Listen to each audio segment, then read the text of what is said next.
Young American lightweight boxer Devin Haney got himself into trouble recently when he said in an interview, speaking about the world champion in his division, Vasily Lomachenko, Haney said, quote, "I will never lose to a white boy.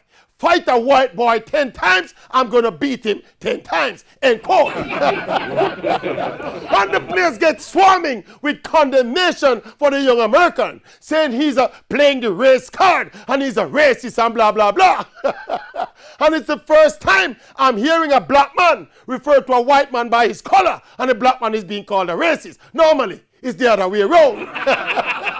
Really and truly, though, in this time of a global pandemic, where people are getting sick and dying, and we find time for this kind of petty nonsense, a boxer throwing jibes at a potential big money opponent, and people putting all kind of spin to it.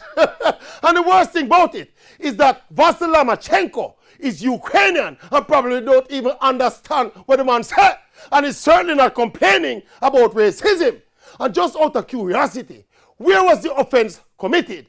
Using the word white or using the term boy? What if Danny had said white man instead of white boy?